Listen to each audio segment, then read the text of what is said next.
Investigation completed so that the mysteries can be cleared up, but that doesn't mean we couldn't have a good laugh along the way.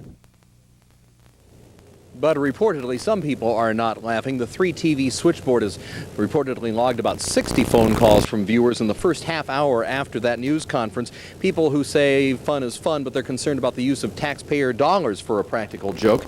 And a source tells 3 TV that only a few people within the DPS knew that this was a gag, that there were many, many more people who believed that they were actually going to be used by the governor's office for some sort of investigation, that they found out when all of us did on live TV, and that they're more than a little upset by that.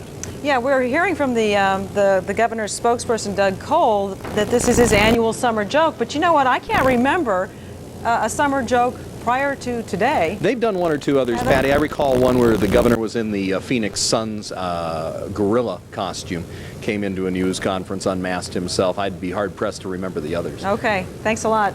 You may remember also Phoenix City Councilwoman Emma Barwood asked for a similar investigation not long ago. We have her on the telephone now. Ms. Barwood, what's your reaction at this point? Well, I've gotten many phone calls from people that are very upset that this is a joke, and I'm wondering, now with the confusion, is he really going to do an investigation, or was the entire thing a joke? Well, we just heard from his chief of staff that they have, in fact, asked for an investigation. We'll see if that turns out to be a joke as well. But the investigation you called for never panned out. You got roundly criticized for that as well. Right, and that was kind of surprising because, all I did was ask for us to look into what so many people saw and to find out if it was military, and shame on them for doing it. 2, if it was a hoax, and how did they do it? And 3, if it was something else, but at the very least, look into it and see what it was. Do you at all feel like the governor and his office were making fun of you? I would hope that, he hasn't gone to that level. I get an awful lot of that from the mayor himself, so I doubt that that's his type of sense of humor.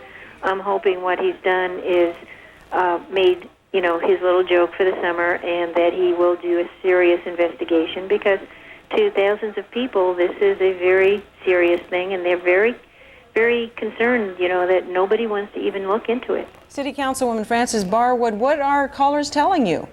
Well, a lot of things. They said, what's going on? He goes into the court and he comes out and he changes his mind, and, just a whole bunch of stuff. But everyone that's called me is very angry. Okay, thank you very much for joining us on the phone. We are conducting, by the way, a phone poll, and we're going to put a telephone number on the screen and tell you to please call if you have an opinion on this. The number is 207-3600, and the question is, how do you feel about the governor's so-called summer joke? We'll have results of the phone poll at 10 o'clock. I'm sure Republic cartoonist Steve Benson is fairly salivating at this hour. In other UFO news, an Air Force report may have an explanation for some 50-year-old sightings, and Liz has the story from CNN. Liz? Well, this mystery originated in Roswell, New Mexico, where at least 5 witnesses say they saw a UFO and aliens. The military's answer, they say, vinyl plastic dummies, some in flight suits, were dropped from balloons as part of parachute jump experiments. One believer says that's nonsense, but she doesn't blame the Air Force for the story. They have not been told the truth. They're not in the loop. And the 5th explanation, of course, is now coming out in Popular Mechanics magazine. They're saying that the dead alien bodies were really Japanese. A retired colonel says the report will show photos as proof that there was no UFO. It's the last thing anyone wants to hear once their planes left the ground. Night is good.